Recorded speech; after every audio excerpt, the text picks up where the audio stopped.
Good morning dear students. Gayatri Vidya Mandir senior secondary school Sanchore के YouTube channel पे आपका एक बार फिर से स्वागत है। As you know we are learning official letter here. यहाँ पे हमारा जो टॉपिक है कार्यालयी पत्र वो चल रहा है, जिसमें सबसे पहला वीडियो जिसमें आपको समझाया गया कि किस प्रकार से आपको ऑफिशियल लेटर कि किस प्रकार से एक ऑफिशियल लेटर को लिखा जाता है। अगला जो लेक्चर था उसमें पूरा ही फॉर्मेट किस प्रकार से होगा, मैंने फॉर्मेट भी बनाया और आपको जो कुछ एग्जाम्पल्स थे वो एग्जाम्पल भी यहाँ पे लेकर के आए। मैं आपको बताना चाहूँगा कि किसी भी ऑफिस में लिखा जाने वाला पत्र ऑफिशियल लेटर होता है। आज के इस टाइम में ये देखा जा रहा है कि नॉर्मली जब किसी स्टूडेंट को अपने क्लास टीचर के लिए, अपने प्रिंसिपल के लिए, अपने लाइब्रेरियन के लिए कभी भी पत्र लिखना पड़ता है तो वो विभिन्न प्रकार की गलतियां करता है। तो आपको बताऊं ये ऑफिशियल लेटर वही लेटर है जो आप किसी कार्यालय में भेजें, भले ही आप प्रिंसिपल के कार्यालय में भेज रहे हैं, चाहे क्लास टीचर को भेज रहे हैं, ठीक है ना, आप बाहर किसी कार्यालय में भेज रहे हैं, वो सभी पत्र आपके ऑफिशियल लेटर में आते हैं। मैं चाहूँगा कि जिस प्रकार से आपको मैंने पूरा ही फॉर्मेट समझाया है, मैंने कुछ एग्जाम्पल्स भी आपको करवाए हैं। आज मैं एक प्रिंसिपल के लिए पत्र को लिखने का एक कंप्लेनिंग लेटर है वो आपको एग्जाम्पल आज कराने वाला हूँ। मेरा उद्देश्य ये है कि यहाँ पे ये लेटर एक ऐसा टॉपिक हम पढ़ रहे हैं जिसका उद्देश्य केवल अंक अर्जित करना नहीं, बल्कि आपके रोजमर्रा का जो जीवन है उसमें अपने डेली लाइफ में इस प्रकार के टॉपिक को पूरी तरह से उतार लेना है। कभी भी आवश्यकता पड़ती है आपको, आपके पिताजी को, किसी को भी कभी भी पत्र लिखना हो, ऑफिशियल लेटर मोस्टली आवश्यकता पड़ती ही रहती है। तो मैं चाहता हूं कि आप उनको लिख सकें जिसमें किसी प्रकार की कोई गलती की गुंजाइश ना हो। तो ये केवल तभी संभव है कि मैंने आपको फॉर्मेट समझा दिया है, मैंने लिखने का तरीका आपको समझा दिया है, कुछ एग्जाम्पल्स भी मैं लगातार इसीलिए आपको करवा रहा हूँ कि आप अभ्यास जितना करोगे उतना ही अच्छा आपकी पकड़ जो इस टॉपिक पे हो जाएगी। तो आज इसी क्रम में मैं एक एग्जाम्पल और आपको कराने वाला हूँ ऑफिशियल लेटर का, जो कि आप स्कूल में लिखेंगे प्रिंसिपल अर्थात प्रधानाचार्य के लिए। ठीक है, सबसे पहले हम उसका एक क्वेश्चन नोट करेंगे, देखते हैं। क्वेश्चन है एज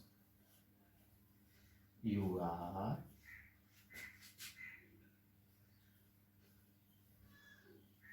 राहुल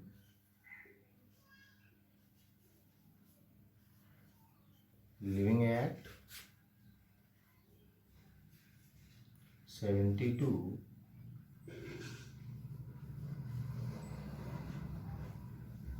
हजार नगर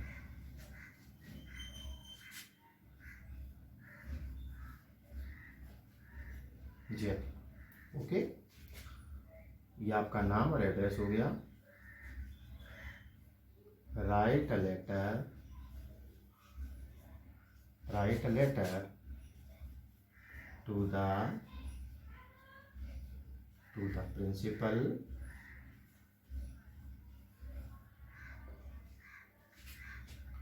ऑफ योर स्कूल। ठीक है ना, योर स्कूल आप नाम लिख देंगे। कंप्लेनिंग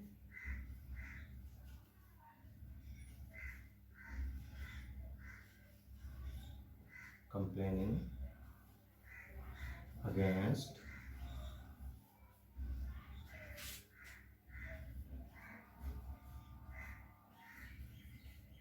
पुअर कंडीशन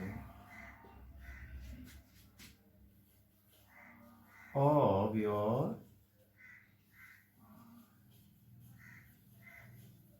क्लासरूम, कि आपका जो क्लासरूम है उसकी बहुत पुअर कंडीशन है। पुअर कंडीशन दयनीय स्थिति, एक खराब स्थिति। अब खराब स्थिति कैसे हो सकती है, आप ये भी सोच लें कि खराब क्या है। आप कह सकते हैं कि फर्नीचर जो है वो गंदा है, विंडोज जो है टूटी हुई हैं, ब्लैक बोर्ड रफ हो गया है। मतलब ये परिस्थितियां जो आएंगी वो किस में आएंगी, पुअर कंडीशन में आएंगी। तो इसका एक कंप्लेन करते हुए पत्र जो है आपको अपने विद्यालय के प्रिंसिपल के लिए लिखना है। यहाँ पे प्रिंसिपल होगा, योर स्कूल है तो आप विद्यालय का एक नाम लिख देंगे और शहर जो है वो लिख देंगे जयपुर, क्योंकि ये आपका सेंटर एड्रेस भी है, तो आपका वहीं पे जयपुर ही स्कूल का भी एड्रेस हो जाएगा। ठीक है, सबसे पहले आप इसका एक स्क्रीनशॉट लेंगे और उसके बाद इसका एग्जाम्पल किस प्रकार से किया जाएगा वो हम देखते हैं। स्क्रीनशॉट आपने ले लिया, अब देखते हैं कि इसको किस प्रकार से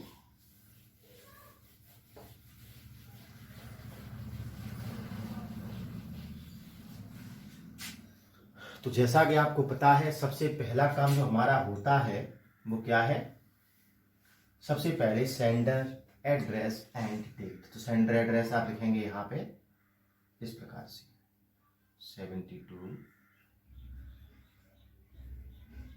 आजाद नगर,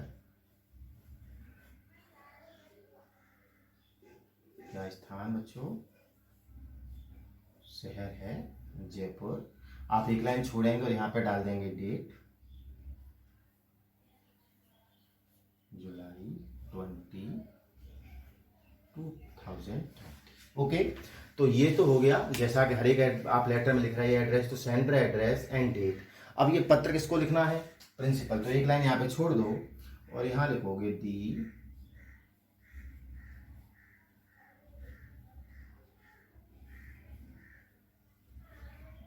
प्रिंसिपल। विद्यालय का नाम योर स्कूल था तो एक विद्यालय आपको लिखना पड़ेगा, गवर्नमेंट सीनियर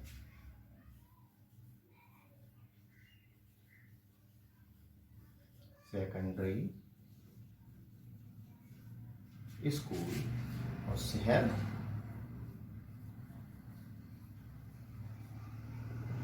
जयपुर। ठीक है, तो ये एड्रेस हो गया जिसको आप भेज रहे हैं, ये डेट हो गई और ये सेंटर एड्रेस हो गया। एक लाइन छोड़ के यहाँ पे क्या डालोगे आप, हेडिंग आपकी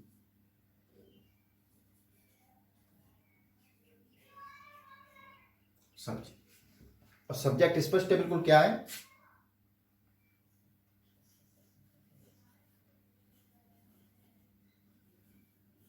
कंप्लेन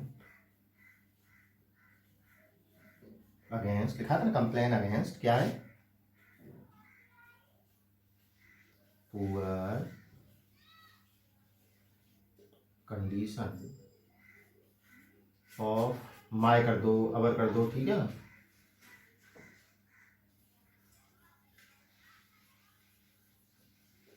ठीक है, इस प्रकार से। तो यहाँ पे सब्जेक्ट क्या हो गया, complaint against poor condition of our classroom, या कर दोगे ऑफ माय क्लासरूम। ठीक है ना, तो ये तो हो गया सब्जेक्ट। और सब्जेक्ट से जो अगला पॉइंट आपका आता है वो है सैल्यूटेशन। तो सैल्यूटेशन में आप यहां लिख दोगे सर लिख दो, डियर सर लिख दो, मैडम लिख दो। ठीक है ना, तो ये देखो ये लाइन का आपको विशेष ध्यान रखना है, देखो सीध में एक में आया हुआ। अब लिखेंगे आप प्रिंसिपल को लिख रहे हैं तो यहाँ पे आपका सेंटेंस वो ही जिस प्रकार से आपको पहले भी करवाया था,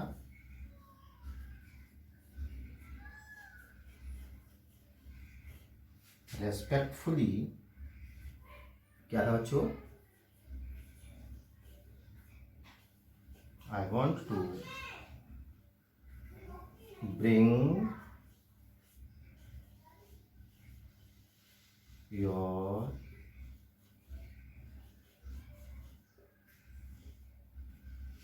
ठीक है, respectfully I want to bring यानी मैं लाना चाहता हूं, योर यानी आपका नोटिस, आपका ध्यान लाना चाहता हूं, योर काइंड नोटिस टूवर्ड्स। अब आपको मैंने बताया था, आप फॉर्मेट अगर देखेंगे खोल के तो पाएंगे कि टूवर्ड्स के बाद मैंने लिखा है विषय। लेकिन मैंने आपको ये बताया हुआ था कि विषय किसको, कंप्लेंट अगेंस्ट को, इन डिफरेंस ऑफ को, रिगार्डिंग या अबाउट को छोड़ के आगे का जो भी विषय वो जोड़ दोगे तो कहां से लिखोगे, यहां से, towards poor condition of our classroom. ठीक है, तो हो जाएगा ऑफ आवर क्लासरूम। इस प्रकार से वहां पे अवर कर सकते हो। आप चाहो तो अवर की जगह माय का प्रयोग भी कर सकते हो। ठीक है ना, ऐसी कोई दिक्कत नहीं है। आप सोचे सर अवर क्यों लग रहा है, आप चाहो तो यहाँ पे क्या कर सकते हो, माय। तो अगर वहां माय होगा तो यहाँ भी क्या होगा, यहाँ भी होगा माय, मतलब मेरे क्लासरूम का। अवर का मतलब था हमारे क्लासरूम का, मतलब सभी विद्यार्थियों की तरफ से कह रहा है। तो respectfully I want to bring your kind notice towards poor condition of my classroom. अब क्या कहोगे, जैसे मान लो किसी कॉलोनी के मेंबर की तरफ से एक रेजिडेंट्स के होने के नाते आप लिखते थे, तो वहां पे एक सेंटेंस आपको लिखना होता था कि I am the resident of ये। यहां पे लिखोगे I am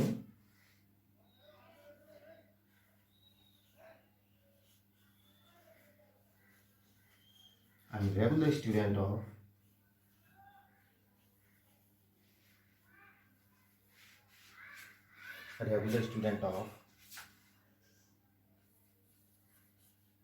class 10th in your school. ठीक है ना, आपने ये बता दिया कि मैं क्लास 10वीं का या क्लास 12th कर दूं, आपकी क्लास 12th है तो आप 12th कर दो। आई एम रेगुलर स्टूडेंट और class 12th in your school, के आपके विद्यालय में मैं 12th क्लास का एक नियमित छात्र हूं। अब आप प्रॉब्लम लिखोगे, जो पूरा कंडीशन बताओगे, आप कहोगे दी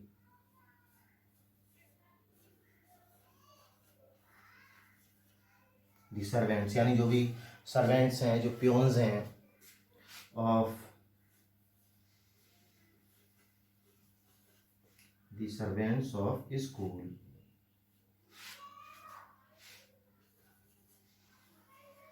डू नॉट क्लीन यानी साफ करना, कि the servants of school do not clean the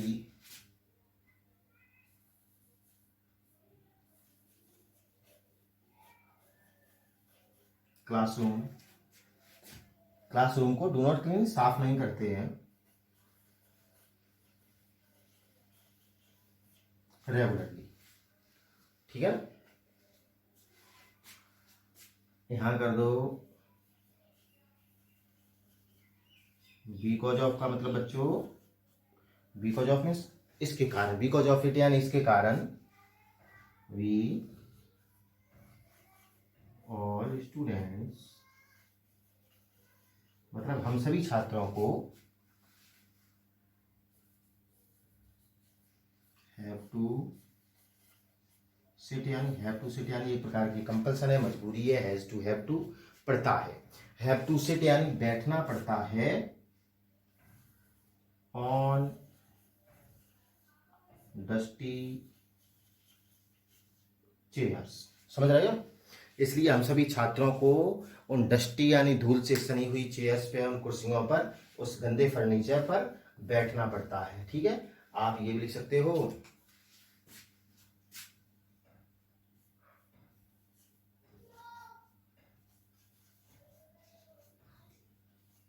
the windows of the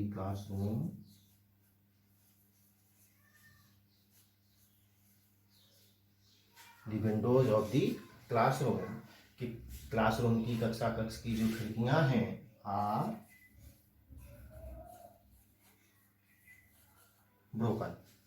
broken यानी वो टूटी हुई हैं,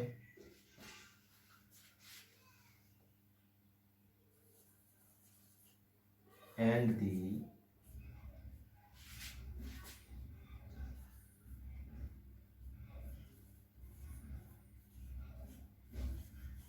blackboard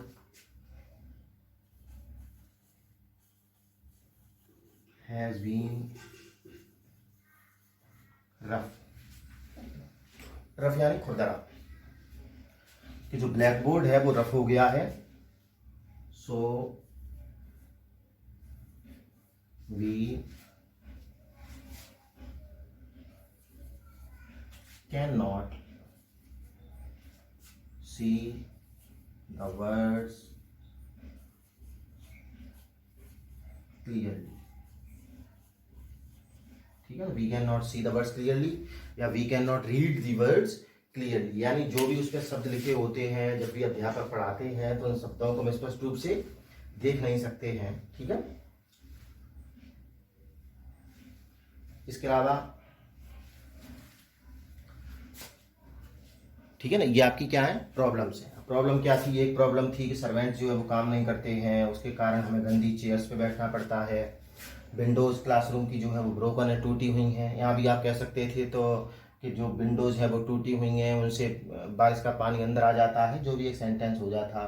ब्लैक बोर्ड है, स्क्रीन रफ, ठीक है ना, ब्लैक बोर्ड जो है खुरदरा हो गया है, so we can not see the words clearly, इसलिए जो भी शब्द उस पर होते हैं उनको हम स्पष्ट रूप से देख नहीं सकते हैं। इसके अलावा पहले आप इसका एक स्क्रीनशॉट लें, उसके बाद हम ऊपर से सेंटेंस इसका लिखना शुरू करते हैं। इसका स्क्रीनशॉट लो। ओके, अब अगला सेंटेंस आप उसका पैराग्राफ चेंज करेंगे और लिखेंगे so I comma on the behalf of all the students. ठीक है, ऑन दी बिहाफ का मतलब की तरफ से, सभी छात्रों की तरफ से मैं request you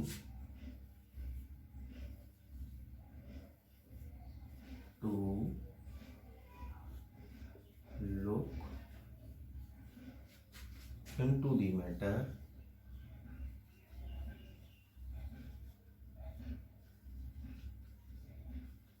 and do needful। अगली लाइन में लिख दोगे थैंकिंग यू। आपको ध्यान होगा, मैंने कहा था जब भी आप स्कूल में कोई भी लेटर लिखेंगे ऑफिशियल, तो वहां पे योर्स फेथफुली ना लिख करके आप क्या लिखेंगे बच्चों, योर्स ओबीडियंटली, और यहां पे हो जाएगा नाम इस प्रकार से। ये जो है आपका पूरा ही पत्र बन करके तैयार हो जाएगा। ठीक है, ठीक है, ये सेंटेंस जो कि एंडिंग फ्रेज का सेंटेंस है, सो आई, उसके बाद एक कॉमा लगाएंगे, on the behalf of all the students, एक और कॉमा लगाएंगे, request you to look into the matter and do needful. नीचे थैंक्स भी कर सकते हो, थैंकिंग कर सकते हो, योर्स ओबीडियंटली, और नीचे आपका नाम आ जाएगा। उसी लाइन में आप नीचे जहां पे मैंने बंद किया था, ये ऊपर वाला पोर्शन भी आप वहीं से नीचे पैराग्राफ चेंज करने के बाद इसको पूरा करेंगे। ठीक है, तो ये हमारा ऑफिशियल लेटर था जो कि प्रिंसिपल के लिखा गया। काफ़ी एग्जाम्पल आपके प्रिंसिपल के लिए और भी आते हैं। ठीक है ना, फीस कंसेशन का है, आप लीव एप्लीकेशन लिखते हैं, आप सेक्शन चेंज के लिख सकते हैं, आप ट्रांसफर सर्टिफिकेट यानी टीसी के लिख सकते हैं। तो ये सभी आपके इसमें आएंगे। जैसे आप लाइब्रेरियन की कंप्लेन करते हुए लिख सकते हैं, मैंने पहले बताया। तो ये सभी प्रिंसिपल के लिए हैं, और जब तक प्रिंसिपल को लिख रहे हैं तब तक योर्स ओबीडियंटली का प्रयोग आपको करना होता है। ठीक है, तो आप जितना अधिक अभ्यास कर लेंगे उतना और भी अच्छा आपको ये समझ में आएगा। इससे पहले हमने एक जॉब एप्लीकेशन लेटर सीख लिया है और ये आपका ऑफिशियल लेटर है, और उम्मीद करता हूं कि दोनों ही पत्र जो हैं आपको भली भांति समझ में आए होंगे। ठीक है, इनको आप पढ़ते रहें, और अब शेष जो अगला वीडियो होगा उसमें हम कोशिश करेंगे कि इससे अगला जो लेटर है, लेटर टू एडिटर, उसको सीखने का प्रयास करेंगे। पहले मैं ये चाहूँगा कि आपकी तरफ से ये कंफर्मेशन आए, हाँ सर ये दोनों ही टॉपिक जो है हमें समझ में आ गई हैं। ठीक है, आप पढ़ते रहें, स्वस्थ रहें, धन्यवाद।